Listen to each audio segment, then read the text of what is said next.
I'm not sure if a single soul watches the All-Star game anymore, because if they do, I'm definitely not one of them. In recent seasons, it hasn't captured my attention. The only interesting part seems to be the debates. Who should be a starter, who should be a reserve, who got snubbed, and who doesn't deserve to be there. Those conversations are what keep the All-Star game somewhat relevant. Now, it looks like the NBA is switching things up with a tournament-style event featuring 4 teams of 8 players competing for prize money. It seems like Adam Silver and the NBA executives are trying to give the players an incentive to put in more effort instead of just jogging up and down the court like they did last year. But honestly, I'm not even sure if throwing a few $1 million in prize money will motivate multimillionaires to give their all, especially when there's always a risk of injury. The NBA can change all the rules and change all the formats that they want to, but if the players aren't fully invested and the effort isn't there, it ultimately doesn't matter. The quality of the product will remain the same. Right now though, the upcoming All-Star game is drawing a decent amount of attention since the league just announced the starters. In the East, the lineup includes Jalen Brunson, Donovan Mitchell, Jason Tatum, Giannis, and Kat.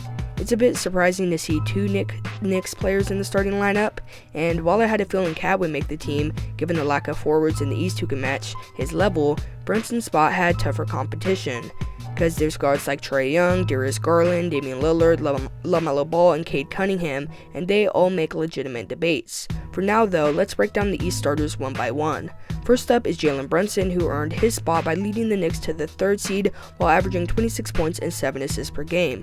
Then there's Donovan Mitchell, who, despite having a down year statistically, has contributed heavily to his team's success. His scoring has dipped over the last three seasons though, from 28 points per game to 26 and now 23, but that's been accompanied by greater team success. Even on nights when Darius Garland outshines him, Mitchell has maintained respect across the league, and his inclusion as a starter feels deserved. After all, any player of his caliber whose team starts the season 15-0 should be strongly considered for All-Star recognition. Of course, not everyone from a successful team deserves to make it. Players like Evan Mobley and Garland aren't here for that reason, but Mitchell's impact goes beyond just wins. And then you got Jason Tatum and Giannis, who obviously deserve to be there, and then you also have Karl Anthony Towns. And it's hard to argue against his impact in New York. His arrival elevated the Knicks to new heights, and statistically, he's been dominant and fully deserving of his starting spot. But let's transition to the main point of the video, and that is that the internet is buzzing with talk about LaMelo Ball, with many fans claiming he was snubbed from the Eastern Conference starting guard spot. Let's break it down.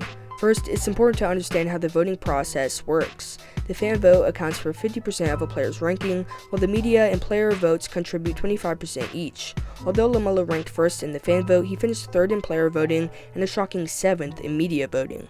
The media tends to prioritize team success, much like the coaches do, and so while there's no denying that LaMelo is having a career year, the Hornets are sitting at the 14th seed, which significantly hurts his case. Personally, I don't feel strongly that LaMelo should have made a starting lineup. I'm not taking him over Jalen Brunson because the gap between the Knicks and the Hornets is enormous. While team success isn't the only factor, the statistical difference between Brunson and LaMelo isn't significant enough to make a compelling argument in LaMelo's favor.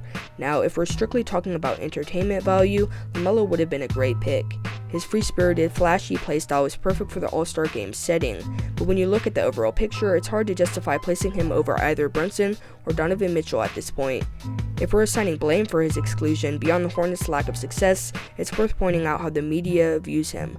They seem to believe that players like Darius Garland, Cade Cunningham, Damian Lillard, and Trae Young are all better choices than LaMelo. Personally, I put LaMelo ahead of Garland even with the Cavs' strong record, and I'd also take him over Cade Cunningham despite the Pistons' surprising leap to the 6th seed.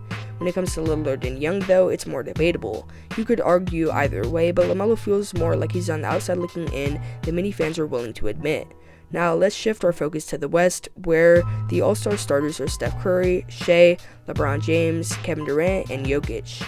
Shea and Jokic are absolute locks, so there's no need to debate their spots. But Steph, LeBron, and KD, they're here because they've been the faces of the league for so long. The NBA ratings have been declining, and it feels inevitable that they'll take an even bigger hit once these 3 retire. The league has tied its brand so tightly to them that it's hard to imagine the product without them.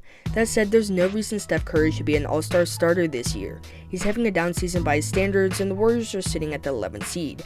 But of course, he's in the lineup because the All-Star game is in San Francisco. Meanwhile, someone like De'Aaron Fox, who's been playing at an elite level, is left out simply because his name isn't as recognizable. And then there's a case for Victor Wembanyama.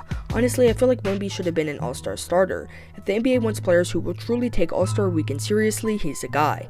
When he played in the Rising Stars game, he gave it everything he had, and during the skills competition, he wasn't pulling an Anthony Edwards and casually shooting with his left hand for fun. Edwards' thoughts on the situation were, "I'm just trying to have fun," and Wemby's response was essentially, "Winning is fun." That's the kind of competitive mindset the NBA needs to promote.